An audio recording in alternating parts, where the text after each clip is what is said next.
السلام علیکم ورحمۃ اللہ وبرکاتہ۔ الحمد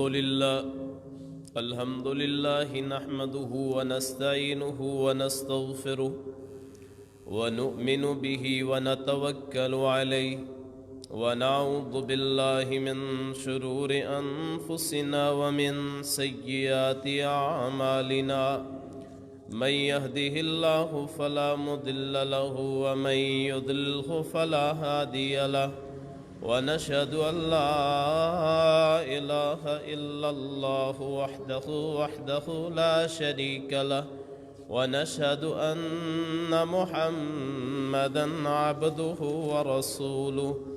اللهم صل على محمد وعلى آل محمد كما صليت على إبراهيم وعلى آل إبراهيم إنك حميد مجيد۔ اللهم بارك على محمد وعلى آل محمد كما باركت على إبراهيم وعلى آل إبراهيم إنك حميد مجيد۔ رب اشرح لي صدري ويسر لي أمري واحلل عقدة من لساني يفقهوا قولي، رب زدني علما، سبحانك لا علم لنا إلا ما علمتنا إنك أنت العليم الحكيم۔ أما بعد فإن خير الحديث كتاب الله، وخير الهدي هدي محمد صلى الله عليه وسلم، وشر الأمور محدثاتها وكل محدثة بدعة وكل بدعة ضلالة وكل ضلالة في النار۔ أعوذ بالله السميع العليم من الشيطان الرجيم، بسم الله الرحمن الرحيم۔ يا أيها النبي إنا أرسلناك شاهدا ومبشرا ونذيرا وداعيا إلى الله بإذنه وسراجا منيرا، وبشر المؤمنين بأن لهم من الله فضلا كبيرا، ولا تطع الكافرين والمنافقين ودع أذاهم وتوكل على الله وكفى بالله وكيلا۔ صدق اللہ مولانا العظیم وصدق رسوله النبی الکریم، ونحن على ذلك من الشاہدین والشاکرین والحمد للہ رب العالمین۔ برادران اسلام، دوستو، بھائیوں، بزرگوں، سننے والی معززات، محترمات، ماؤں، بہنوں،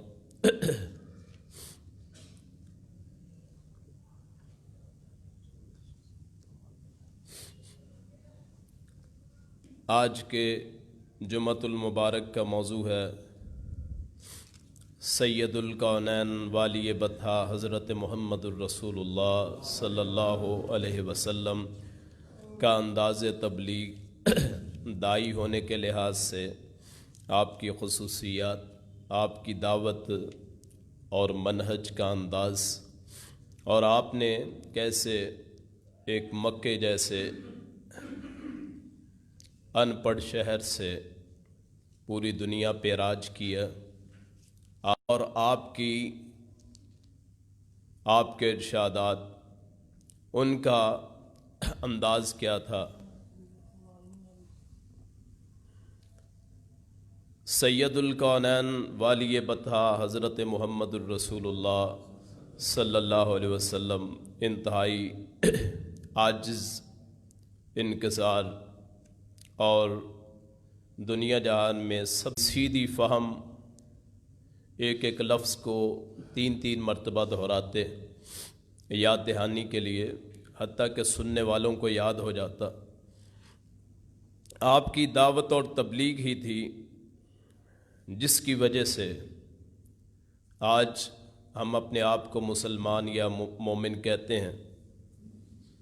مکے کی زندگی سے لے کے مدینہ طیبہ کی زندگی تک اور آپ کی وفات تک آپ کے بے شمار ایسے واقعات مشہور ہوئے جن میں آپ نے اپنی تبلیغ کو واضح کیا ہے۔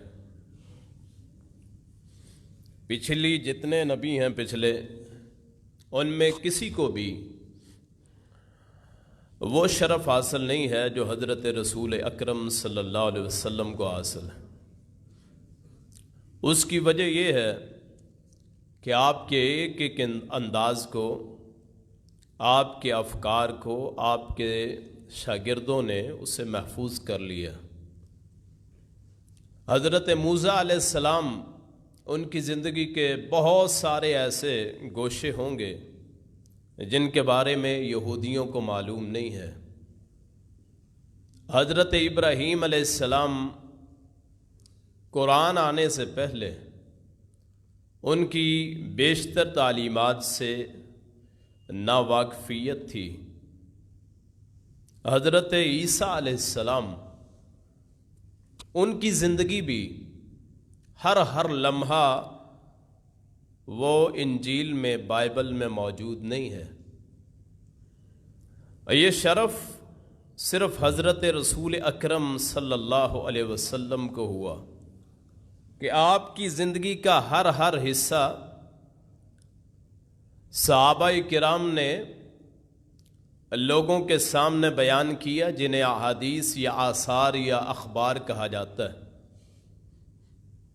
مکے کی زندگی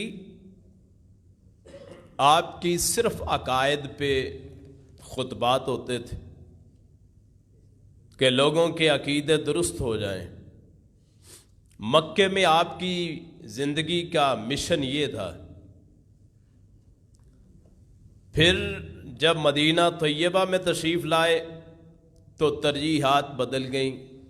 مکے میں صرف ایک گروہ تھا جس سے پالا پڑا تھا، وہ تھے کفار۔ مدینے میں ہما قسم کے دشمن تھے، یہودی بھی تھے اور 7 علاقوں میں عیسائی بھی تھے۔ کافر تو پہلے ہی آپ کے مخالف تھے، اس لیے اور پھر اس کے ساتھ ساتھ حکومت کا قیام بھی آ چکا تھا۔ جب آپ مدینہ طیبہ میں تشریف لائے تو آپ کو باقاعدہ حکومت مل چکی تھی اور اس کا ہیڈ کوارٹر مسجد نبوی تھی، اور اس کے ساتھ ساتھ آپ کے غزوات کا سلسلہ پھر شروع ہوتا ہے۔ اس لحاظ سے آپ کی جو تبلیغ مکے اور مدینے میں ہے، اس میں یہ فرق ہے کہ مدینے میں آپ کے بنیادی نکات صرف عقائد تھے، عقیدہ تھے، اور مکے میں اور مدینے میں آپ نے عقائد کے ساتھ ساتھ اعمال کو بھی شامل کیا۔ مکے کی زندگی احباب سننے والے تھوڑے ہوتے تھے، کبھی میلوں ٹھیلوں پہ، کبھی گھر والوں کو، کبھی خانہ کعبہ کے پاس، یا کبھی کوئی مجلس لگی دیکھی ادھر چلے گئے۔ لیکن مدینہ طیبہ میں آپ صلی اللہ علیہ وسلم کے جتنے خطبات ہیں اکثر وہ آپ کے ممبر سے جاری ہوتے تھے یا آپ کے مصلی سے جاری ہوتے تھے۔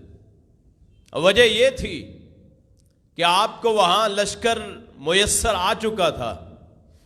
ایک ایسا زندگی کا موڑ بھی آیا کہ سننے والے آپ، سنانے والے اور سننے والے اکیلے تھے، مجمع نہیں تھا، جس کو کوہ صفا کہا جاتا ہے، یا تھا بھی تو سارے ہی مخالفین، کوئی ایک بھی ساتھ دینے والا نہ تھا۔ کبھی مکے میں اپنے خاندان کو دعوت دیتے، پہلی دعوت کی 30 آدمی آئے، انذر عشیرتک الاقربین، یہ آیت نازل ہوئی کہ اپنے قریبیوں کو دعوت دیجئے۔ آپ نے پھر دعوت فرمائی، 30 بندے آئے، اور اس دعوت میں پھر آپ نے معمولی سا کھانا بنایا، اور اس کے بعد پھر دعوت دی۔ صرف ایک فرد آپ کے رشتہ داروں میں سے حضرت مولا علی رضی اللہ عنہ وہ کھڑے ہوتے ہیں، صرف ایک بندہ آپ کی تصدیق کرتا ہے، باقی سارے ہی خلاف ہوتے ہیں۔ پھر آپ نے انفرادی دعوت کا سلسلہ شروع کیا۔ کوئی بندہ آیا، پورا خطبہ دے دیا، یہ نہ سمجھا کہ زیادہ لوگ سن لیں تو بہتر ہوگا، جہاں آپ کو مناسب لگا آپ نے خطبہ ارشاد فرما دیا۔ ضماد ازدی ایک بندہ آیا، اسے پتا چلا کہ یہ دیوانہ ہے، مجنون ہے، پاگل ہے، دماغ پہ اثر ہو چکا ہے۔ کیوں آپ جہاں جاتے تھے آپ کا تایا ابو لہب ساتھ ہوتا تھا، یہ میرا بھتیجا ہے، میں اسے جانتا ہوں، اس کا دماغ خراب ہو چکا ہے، اس پہ جنات کا سایہ ہے، یہ مسحور ہے، اس پہ جادو ہو چکا ہے، یہ باتیں کرتا ہے، اس کو پتہ نہیں ہوتا کیا کہتا ہوں، یہ کہتا میرے پاس فرشتے آتے ہیں، ہمیں تو نظر نہیں آتے، اسے کیسے اس کے پاس آ جاتے ہیں۔ تو مشہور کر دیا گیا تھا کہ یہ دیوانہ ہے، مجنون ہے۔ اعلیٰ 40 سال پہلے یہی لوگ صادق کہتے، امین کہتے، امانت دار سمجھتے، سچا کہتے، امانتیں جمع کرواتے، بعد میں بھی۔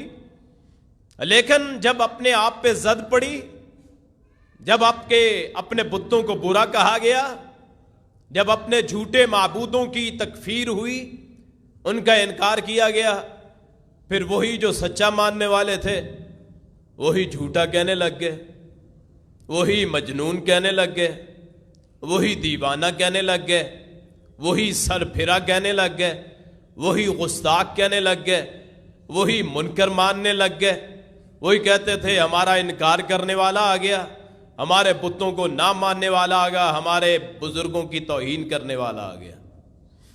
وہی معاشرہ جس میں آپ کا مقام تھا، اسی معاشرے میں آپ کو گالیاں دی جانے لگیں۔ اور یہ ضماد ازدی بھی یہی سن کے آ گیا کہ ایک دیوانہ آدمی ہے، میں اس کا علاج کرتا ہوں۔ تو آپ نے پھر یہی خطبہ جو ہم پڑھتے ہیں جمعے میں، یہی خطبہ اسے سنایا، الحمدللہ نحمدہ ونستعینہ ونستغفرہ ونؤمن بہ ونتوکل علیہ ونعوذ باللہ من شرور انفسنا ومن سیئات اعمالنا من یہدہ اللہ فلا مضل لہ ومن یضللہ فلا ہادی لہ۔ یہ آپ نے پھر خطبہ سنایا، وہ چپ ہو گیا، اس نے کہا یہ تو دیوانوں کی باتیں ہے ہی نہیں، یہ تو اللہ کا ذکر کرتا ہے، اسے کسی کی پرواہ ہی نہیں ہے۔ پھر بالکل چپ ہو کے واپس چلا جاتا ہے۔ عتبہ آیا، کافر کہنے لگا اے محمد صلی اللہ علیہ وسلم، آپ کو ہم اپنا سردار بنا لیتے ہیں پورے عرب کا، صرف مکے کا نہیں، پورے عرب کا۔ اگر عورت کی خواہش ہے، کہتے ہیں 10 عورتوں کے نام لے دو، جس پہ ہاتھ رکھو گے اس کے ساتھ تیری شادی کر دیں گے۔ اگر مال و دولت چاہتے ہو، پورے مکے سے مال اکٹھا پورے عرب سے تجھے دے دیتے ہیں، اپنا گزارا کر لو۔ تو آپ نے پھر عتبہ کو بٹھایا، پھر اس سے کہا کیا عتبہ، کیا وجہ ہے کہ میں اللہ کے راستے میں نکلتا ہوں، حالانکہ تیری پیشکش بھی ہے، تو نے بہت کچھ کہا ہے، اس کے باوجود میں کیوں بیان کرتا ہوں؟ پھر ایسی ایسی باتیں کی، عتبہ چپ ہو کے چلا جاتا ہے۔ یہیں پہ بس نہ ہوئی، چچا ابو طالب کے پاس گئے، ابو طالب کو آ کے کہنے لگے اپنے بھتیجے کو باز رکھ لے۔ اس نے کہا تمہیں کیا کہتا ہے؟ ہمیں کچھ نہیں کہتا، ہمارے معبودوں کو برا کہتا ہے، ہمارے مشکل کشاؤں کی بے عزتی کرتا ہے، انہیں برا بھلا کہتا ہے، ان کی توہین کرتا ہے۔ اور آج بھی یہی ماحول ہے، آپ ایک اللہ کی بات کریں لوگ آپ کے مخالف ہو جائیں گے۔ آپ کبھی ممبر پہ چڑھ کے معبودوں کا انکار کریں جن کو لوگوں کے ذہنوں نے بنایا ہوا ہے، یہ جن شخصیات کو اللہ کے مقابلے میں کھڑا کیا جاتا ہے، آپ ان کی ذرا صرف اتنا کہتے ہیں کہ اللہ کے علاوہ کوئی نہیں دے سکتا، فوراً فتویٰ لگ جائے گا آپ پہ بھی کہ یہ بزرگوں کے منکر ہیں۔ میرے بھائی، احترام اور ہوتا ہے، عقیدہ اور ہوتا ہے۔ یہ عقیدہ تو وہ ہے جو اللہ کے رسول نے بیان کیا تھا صلی اللہ علیہ وسلم۔ اگر اللہ کے رسول چاہتے تو اللہ ویسے ہی مکے سے اٹھا کے آپ کو مدینہ میں لے آتا، کوئی پوچھنے والا ہی نہ ہوتا، جیسے آپ کو معراج کروا دی گئی رات کے ایک حصے میں۔ یہ جو تکلیفیں آئی ہیں نا میرے رسول اکرم صلی اللہ علیہ وسلم کو، وہ تکلیف ہے تبلیغ کی وجہ سے، دعوت کی وجہ سے، جو آپ نے دعوت بیان کی ہے، وگرنہ کسی کی کیا مجال تھی۔ جیسے آپ نے ایک مرتبہ سجدہ کیا تو ابو جہل آیا، اس نے کہا کہ میں اس کی گردن پہ پاؤں رکھ دوں، تو جیسے آیا ویسے ہی واپس چلا گیا۔ پوچھنے والوں نے پوچھا تجھے کیا تھا؟ اس نے کہا مجھے بہت بڑی بلا نظر آئی، بعض روایتوں میں کہ ایک اونٹ تھا جس کے منہ میں آگ تھی، وہ مجھے نظر آئی۔ تو اللہ کے رسول نے فرمایا بعد میں کہ وہ فرشتے تھے، اگر میرے نزدیک آ جاتا اسے جلا کے راکھ کر دیتے۔ اگر یہ تبلیغ کا اللہ نے سلسلہ نہ رکھا ہوتا تو اپنے رسول کو جہاں چاہتا لے جاتا، زبردستی مسلمان کر لیتا۔ اللہ نے ایک قوم پہ عذاب بھیجا فرشتے کو، اس نے چیخ ماری، قوم عاد یا سمود پہ چیخ ماری، لوگوں کے دل پھٹ گئے۔ اگر اللہ زبردستی کرنے پہ آئے، مسلمان کون ہو سکتا ہے کافر؟ یہ جو سانس ہے نا ہم لیتے ہیں، اس سانس کی رکاوٹ اللہ پیدا کر دے۔ دنیا میں کوئی بڑے سے بڑا بہادر جان باز جان فروش ہو، اس کا صرف سانس اللہ بند کر دے، اس کی سانس، تو مجھے بتائیے وہ اللہ کے سامنے کیسے اکڑ سکتا ہے؟ لیکن اللہ نے یہ میدان رکھ دیا تبلیغ کا سمجھانے کے لیے، اور شیطان کے راستے بڑے ہیں، دور دور تک پھیلے ہوئے ہیں شیطان کے راستے۔ کبھی شیطان اکٹھا کرتا ہے غیر اللہ کے نام پہ بزرگ بڑے اچھے چہروں والے، سٹیج سجائے ہوتے ہیں، پگڑیاں بندھی ہوتی ہیں، بڑا مقام، اشتہارات، روشن چہرے، اور دیکھنے سے چہرہ بڑا روشن ہوتا ہے۔ حالانکہ رنگ سفید ہونے کو روشن نہیں کہتے، روشنی وہ ہوتی ہے جو بندے کے اندر میں ہو، چاہے بلال حبشی جیسا کالا کیوں نہ ہو۔ یہ جو آج تبلیغ ہوتی ہے نا، یہ تبلیغ تو نہیں ہے، یہ تو نعرے بازی، اپنا نام بنانا، اپنی پراپرٹی کو بڑھانا، اپنی شہرت کو عام کرنا، یہ تو ساری تبلیغ ایسی ہو رہی ہے۔ ویڈیوز کے ذریعے، وہاں موویز کے ذریعے کتنے لائکس ملتے ہیں، کتنے جناب پسند کرتے ہیں، کتنے نعرے مارتے ہیں، کتنے آپ کی تقریر میں نعرے لگتے ہیں، اسی حساب سے آپ کی ریٹنگ بڑھتی ہے۔ یہ جو جلسوں کی صورتحال ہے اسی طرح نہ ان سے کوئی کافر مسلمان ہوتا ہے۔ مجھے بتائیے آج کی تبلیغ سے کوئی ایک کافر بتا دے جو مسلمان ہوتا، سوائے اللہ قلیل ذاکر نائک جیسے اللہ کے عظیم علماء۔ اللہ پاک ایسے لوگوں کو قائم رکھے، اللہ ان کی زندگیوں میں برکت فرمائے، اللہ پاک اخلاص خلوص عطا فرمائے۔ تو چچا نے کہا بھتیجے مجھ پہ اتنا بوجھ نہ ڈال کہ جتنا میں برداشت نہ کر سکوں۔ تو فرمایا چچا مجھے ایک سوال کا جواب دو، آسمان سے کوئی چنگاری لا سکتے ہو سورج کی؟ اس نے کہا بھتیجے یہ کون کر سکتا ہے، یہ تو ناممکن ہے کہ آسمان کے سورج کو توڑ کے چنگاری زمین پہ لائی جائے۔ تو آپ نے آگے سے فرمایا یہ ناممکن ہے تو میرے لیے بھی ناممکن ہے کہ میں اللہ کی توحید کو چھوڑ دوں، میں بھی نہیں چھوڑ سکتا۔ پھر اپنے گھر سے ابتدا کی ہے تو سب سے پہلے ہماری مومنوں کی ماں حضرت خدیجۃ الکبریٰ سیدہ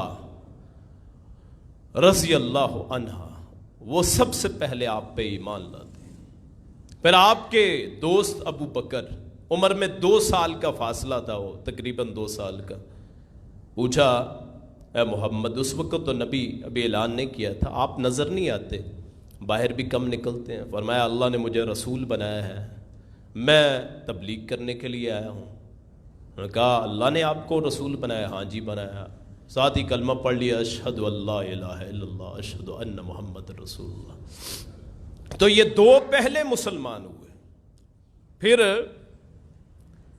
گھر میں ابو طالب جو تھے غریب آدمی تھے، یہ لوگوں نے ایسے مشہور کر دیا جی رسول اللہ صلی اللہ علیہ وسلم کی پرورش ابو طالب نے کی ہے۔ نہیں میرے بھائی، اللہ نے پرورش کی ہے۔ الم یجدک یتیما فآوا ووجدک ضالا فہدا، سورہ ضحیٰ، ووجدک عائلا فاغنا۔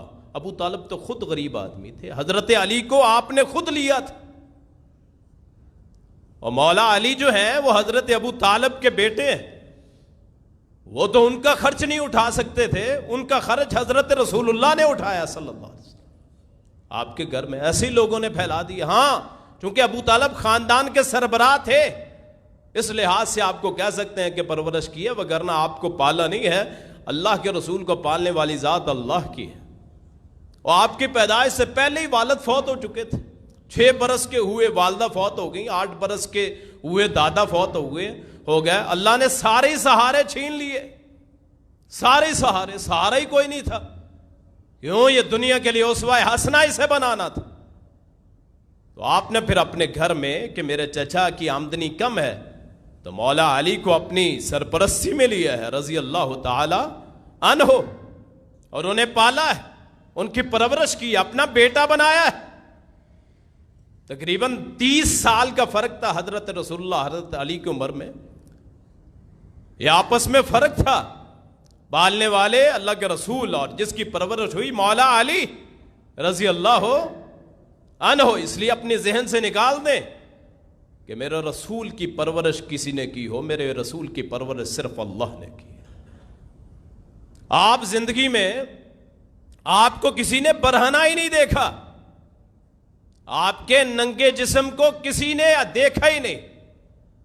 ایک مرتبہ آپ خانہ کعبہ کی تعمیر کے دوران، عباس تھے جو آپ کے چچا، اس نے کہا یہ کام کر رہے تھے، 15 برس تقریباً عمر تھی، بعض نے کہا 35 برس عمر، تو وہ پتھر اٹھا رہے تھے، تو اس نے کہا، چچا نے، عباس نے کہا کہ یہ جو کپڑا ہے نا نیچے بندھا ہوا، یہ کندھے پہ رکھ لو، پتھر اس کو اوپر رکھ لو تاکہ تکلیف نہ ہو۔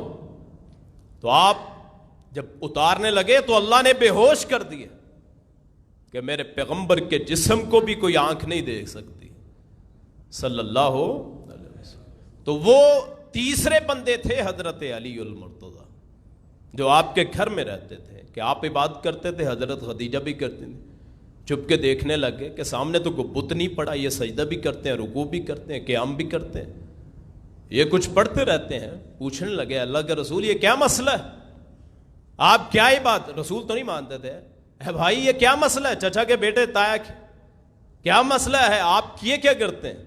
تو آپ نے فرمایا میں اللہ کا نبی ہوں، یہ عبادت کرتے ہیں، یہ اللہ کی عبادت ہو رہی ہے۔ اس نے کہا کوئی نشانی نہیں ہے؟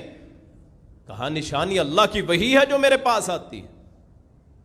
اس نے کہا اچھا یہ دین ہے؟ ہاں جی یہ دین ہے، تو بھی قبول کر لے۔ انہوں نے کہا میں اپنے باپ سے مشورہ کروں گا، مولا علی کہتے ہیں رضی اللہ عنہ، فرمایا باپ سے مشورہ کر لینا، یہ اللہ کا دین ہے جس پہ میں بھیجا گیا ہوں۔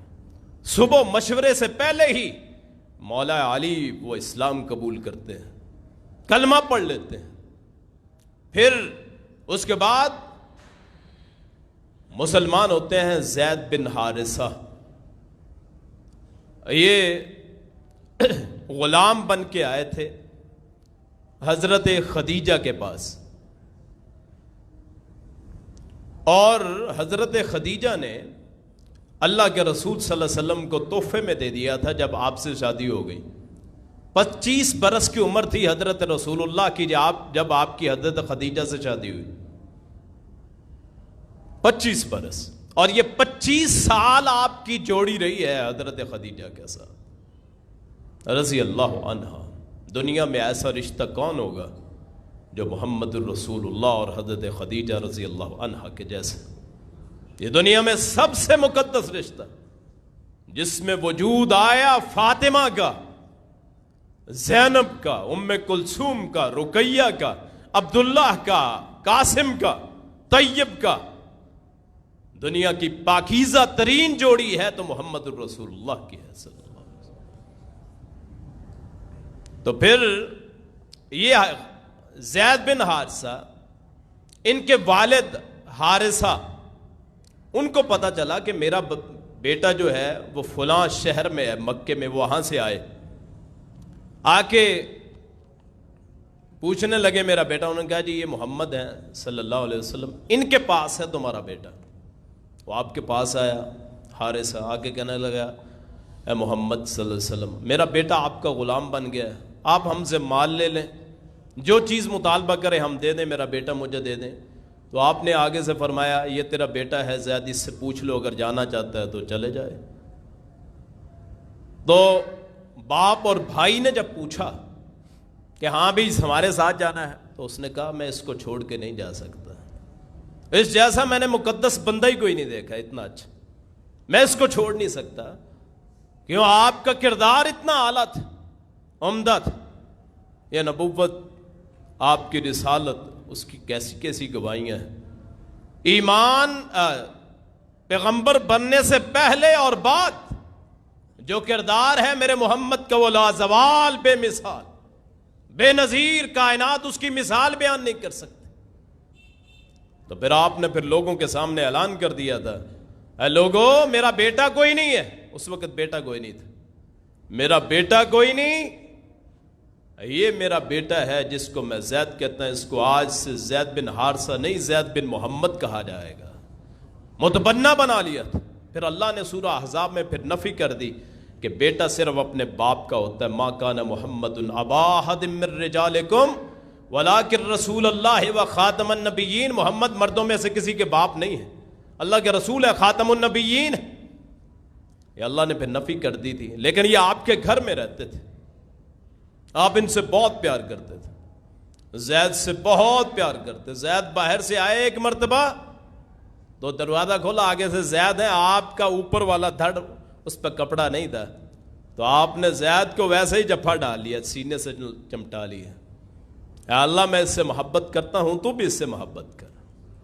اس کو آپ نے اپنا بھائی قرار دیا تھا، بعد میں پھر بھائی فتح مکہ کے موقع پہ، اور اللہ نے اس کو ایک بیٹا دیا تھا اسامہ، کالے رنگ کے تھے اسامہ، آپ ایک ران پہ اسامہ کو بٹھاتے، اس زید کے بیٹے کو، اور ایک ران پہ اپنے حسن حسین کو بٹھاتے، نواسوں کو۔ اللہم انی احبہما فاحبہما، اللہ مجھے ان دونوں سے اس دونوں سے پیار ہے، ان دونوں سے، یہ تینوں میرے اپنے ہیں، یہ بھی میرا پوتا ہے، یہ میرے دوتے نواسے ہیں، اللہ ان سے میں محبت کرتا ہوں، تو بھی ان سے محبت کر۔ تو یہ زید تھے چوتھے بندے جو آپ پہ ایمان لانے والے۔ اس کے بعد پھر حضرت عثمان رضی اللہ عنہ کسی کی بیمار پرسی کرنے گئے، وہاں ملاقات ہوئی، تو عثمان آپ کو بڑے غور سے دیکھ رہے ہیں، ابھی مسلمان نہیں ہوئے تھے، اور میں عثمان خیر ہے، مجھے بڑے غور سے دیکھ رہے ہو۔ اس نے کہا جی مجھے یہ سمجھ نہیں آتی کہ آپ کو کس چیز نے مجبور کیا ہے کہ لوگوں کی گالیاں سنیں، لوگ آپ کو برا بھلا کہتے ہیں اور آپ اپنی دعوت پیش کرتے ہیں، وہ کون سی چیز ہے جس نے آپ کو مجبور کیا ہے کہ معاشرے میں رسوا ہو، آپ کو لوگ برا بھلا کہیں، آپ کے نام بگاڑیں، آپ کو گالیاں دیں، آپ پہ سب تراشی کریں، آپ کو برا بھلا کہیں؟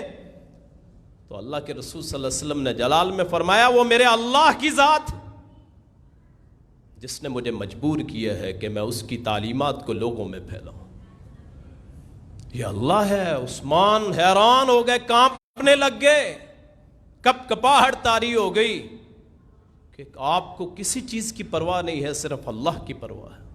پھر وہاں کلمہ پڑھا، اشہد اللہ الہ الا اللہ اشہد ان محمد رسول اللہ صلی اللہ علیہ وسلم۔ تو یہ آپ کی مکے کی دعوت۔ پھر وہاں سے مدینے سے آئے، عقبہ اولا اور عقبہ ثانیہ، دو بیعتیں ہوتی ہیں، دو حجوں کے موقع پہ یہ لوگ آئے وہاں سے۔ پہلی مرتبہ کوئی 10 سے 20 تھے، اور اگلی مرتبہ کوئی 70 سے 80 تھے بندے جنہوں نے، مکے والوں نے آپ کی بیعت کی ہے آ کے۔ ایک عقبہ اولا کہتے ہیں، ایک عقبہ ثانیہ کہتے ہیں، وہاں سے پہاڑوں میں چھپ کے بیعت کی ہے اس وقت۔ یا آپ کی دعوت جس نے مدینہ والوں کے دلوں کو پھر اپنی طرف کھینچ لیا. انہوں نے دعوت دے دی دوسری بیعت کے موقع پہ کہ آئیں مدینے میں چلتے ہیں, اگر آپ اللہ کے سچے رسول ہیں تو ہم آپ کو پلیٹ فارم دیتے ہیں, آپ اس پہ جا کے اپنی دعوت بیان کریں, ہم آپ کا ساتھ دیں گے. تو پھر عباس ساتھ تھے چچا, ابھی مسلمان نہیں ہوئے تھے, یہ فتح مکہ کے موقع پہ مسلمان ہوئے,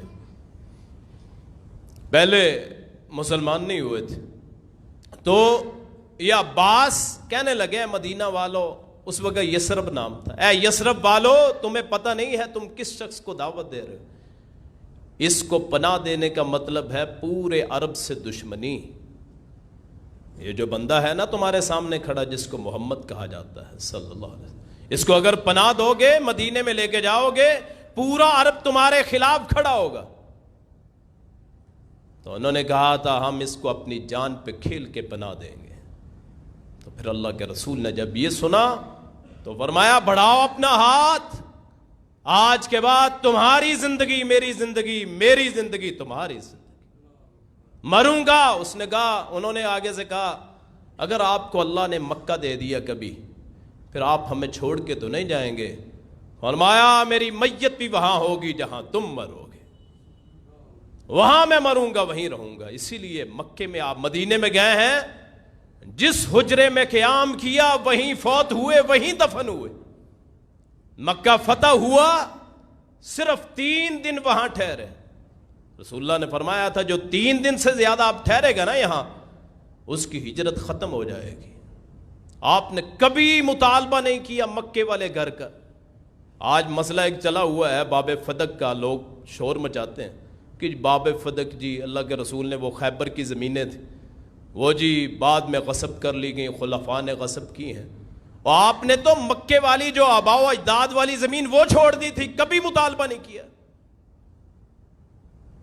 جو مکے میں چھوڑ کے آئے تھے نا ہجرت سے پہلے, وہ زمینیں جب فتح مکہ ہو گیا, آپ کی حکومت آ گئی, سارا مکہ ہی آپ کا تھا, تو وہ جو آپ کے باپ کی سرزمین تھی حضرت عبداللہ کی والد گرامی کی, آپ نے تو اس کا مطالبہ نہیں کیا. یہ باب فدق کیا چیز ہے, مکے کی زمین سب سے مقدس ہے, آپ نے اس کو بھی چھوڑ دیا اللہ کے لیے. تو وراثت تو صرف نبی کی اس کی دعوت ہوتی ہے, اس کی تبلیغ ہوتی ہے, جو آج ہمارے سامنے ہے.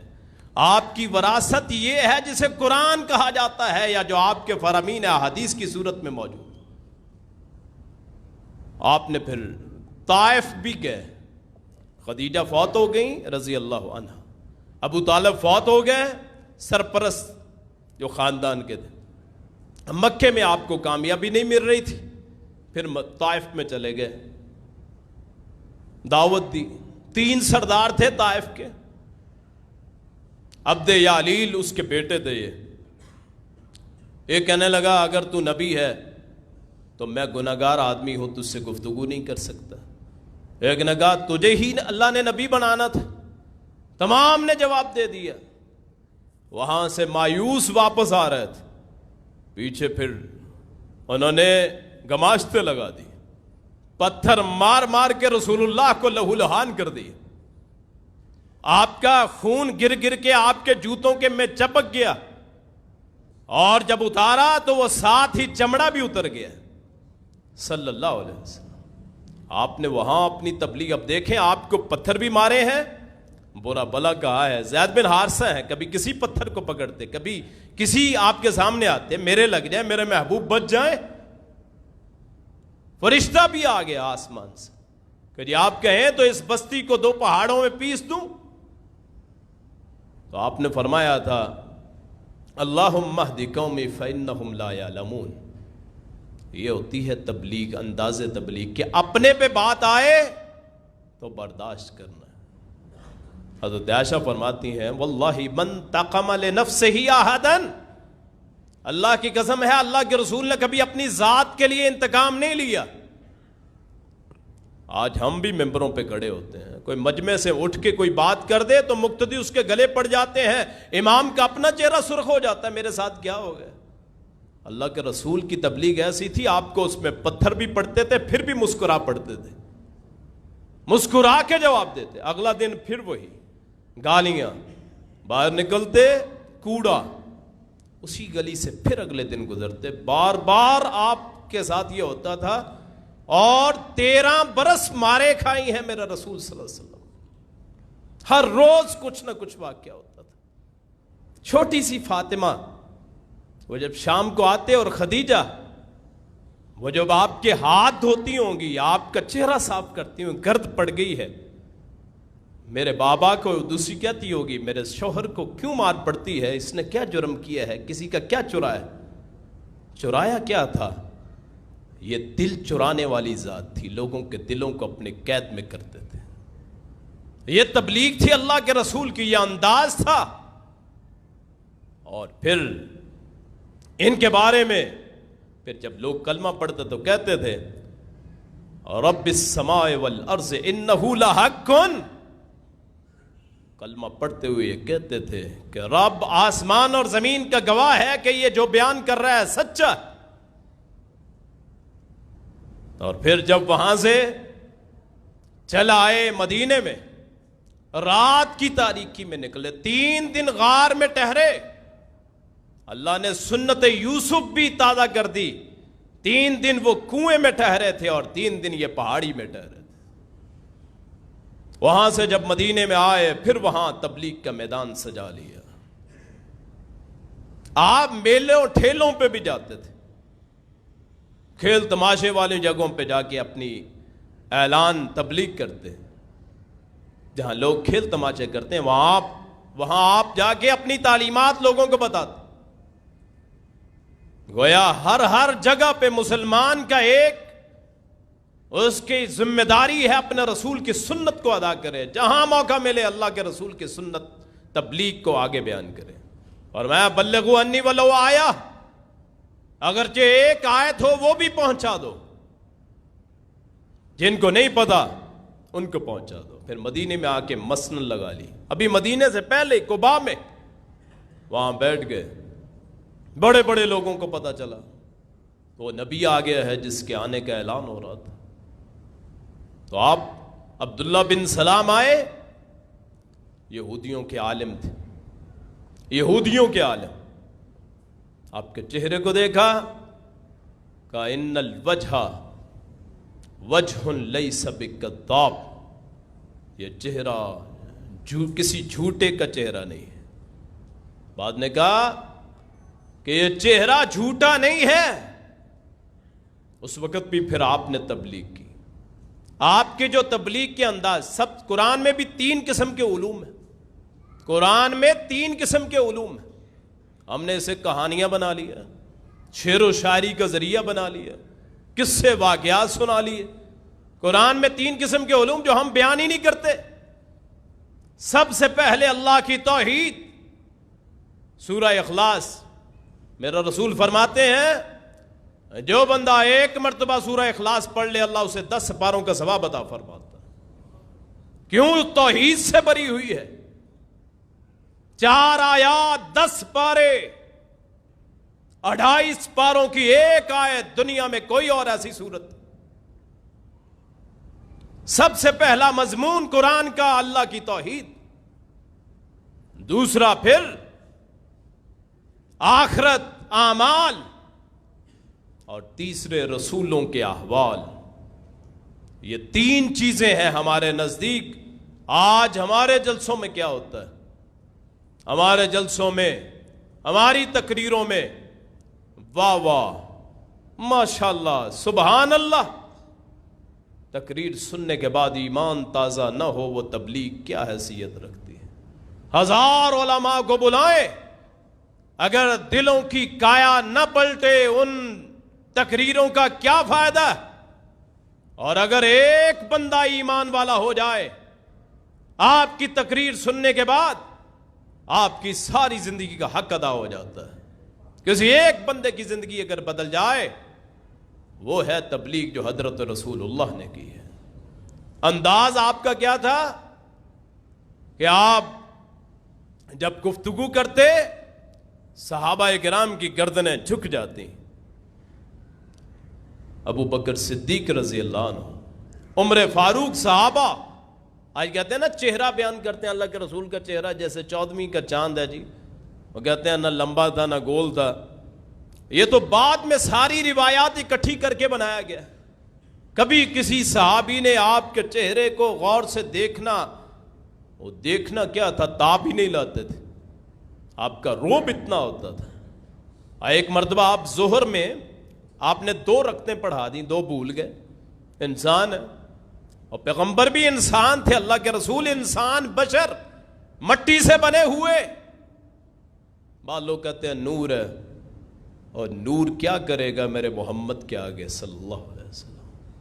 دنیا جہان کے اللہ کی ذات کے بعد نوری ناری خاکی اللہ کے رسول کے پاؤں کے خاک کے برابر نہیں.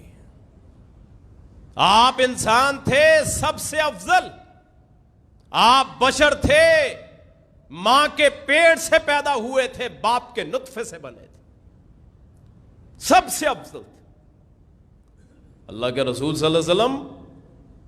آپ پھر بیان کرتے تھے اپنی تبلیغ کو. وہ ظہر کی 2 رکعتیں بھول گئے تو کسی صحابی میں جرت نہ تھی، ابو بکر بھی تھے، عمر بھی تھے، بخاری کے لفظ ہیں، لیکن فَحَابَ أَن يُكَلِّمُوهُ أَن يَتَكَلَّمَاهُ، وہ ڈر گئے کہ آپ سے گفتگو کریں.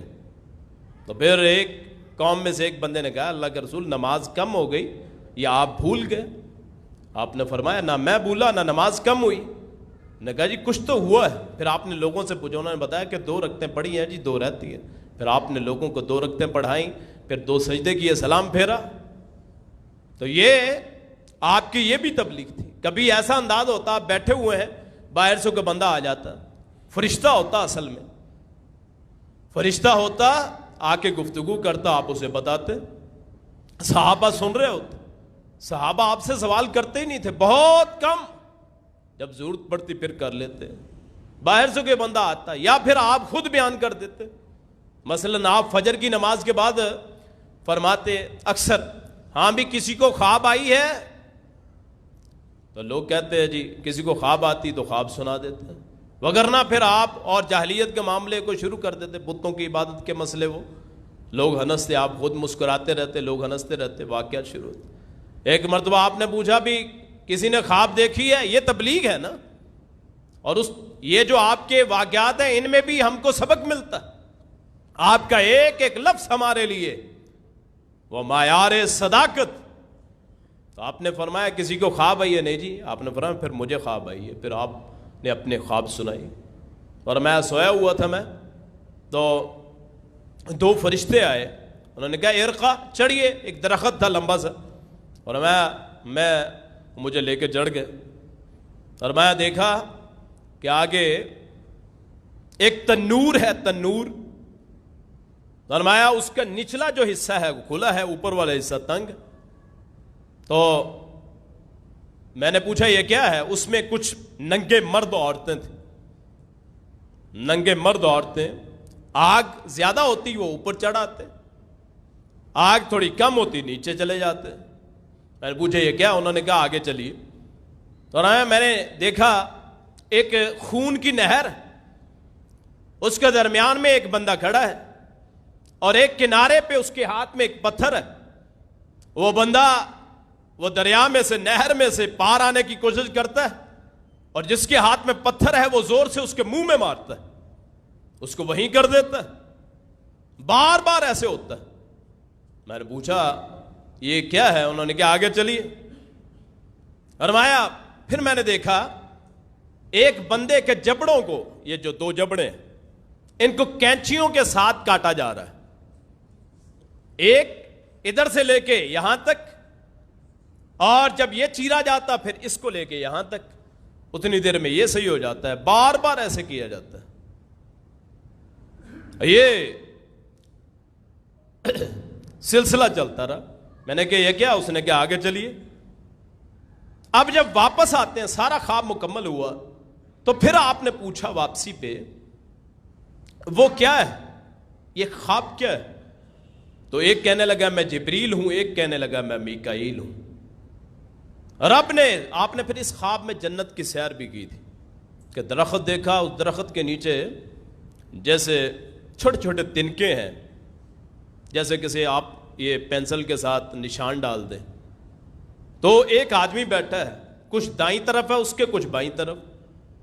جب خواب ختم ہوتا ہے تو آپ نے پھر پوچھا، وہ جو بندہ دائیں طرف دیکھتا ہے ہنستا ہے، بائیں طرف دیکھتا ہے روتا ہے.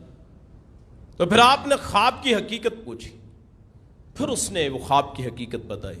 اس نے کہا وہ جو بندے ہیں نا وہ آدم ہے باپ، یہ جو تنکے ہیں یہ روحیں ہیں.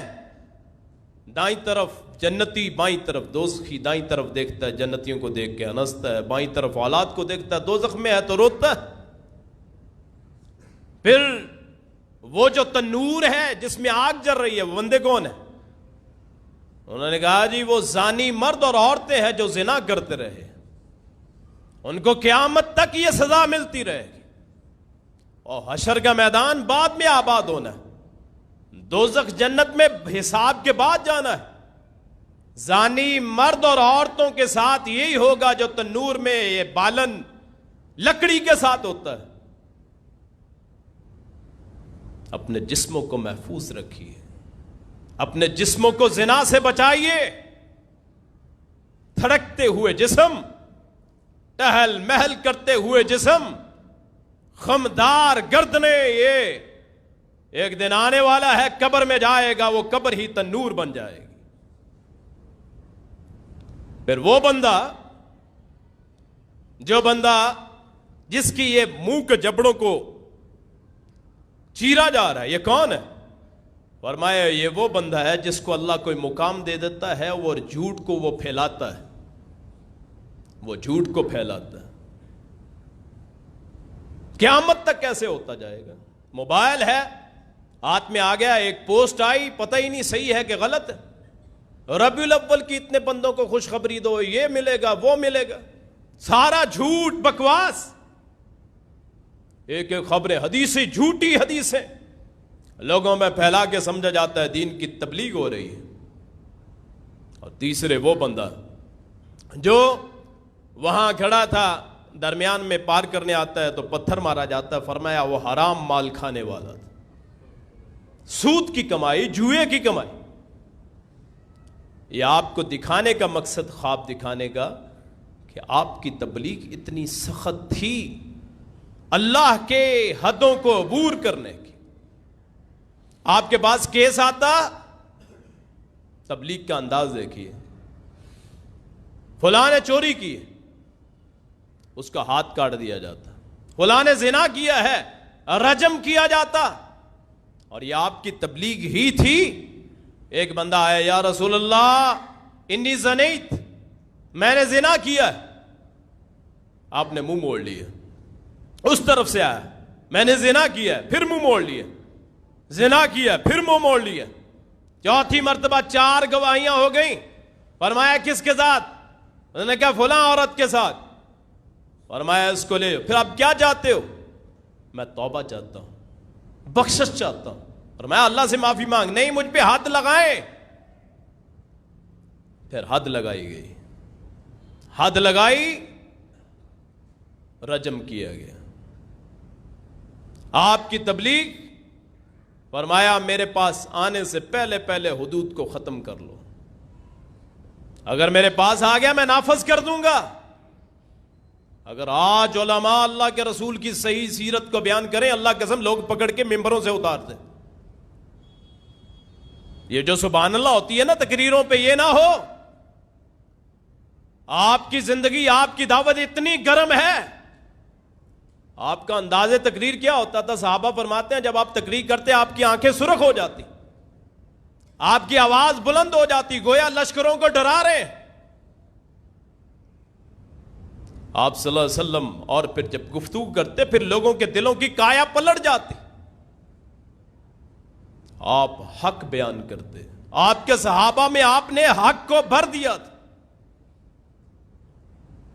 آپ انتہائی بہادر تھے. غزوہ حنین میں صرف 12 بندے رہ گئے 12,000 میں سے. اللہ کے رسول نیچے اتر آئے. قوم کا خطیب نیچے اتر آ کے کہتا انا ابن عبد المطلب انا النبی لا کذب. میدان وہاں بھی سجا لیا جہاں دشمن ہے، میدان وہاں بھی بسا لیا جہاں دوست بیٹھے. آپ بات کرنے میں انتہائی نرم ہوتے تھے. کوئی جائے گی احادیث کے مسئلے بیان کرتے ہوئے دو نمبری نہیں ہوگی. یہ نہیں کہ وہ بھی اچھا ہے وہ بھی اچھا ہے، نہیں، یا حق ہوتا ہے یا باطل ہوتا ہے بس، یا جھوٹ ہوتا ہے یا سچ ہوتا ہے، یا اچھائی ہوتی ہے یا برائی ہوتی ہے، یا شرک ہوتا ہے یا توحید ہوتی ہے، یا ایمان ہوتا ہے.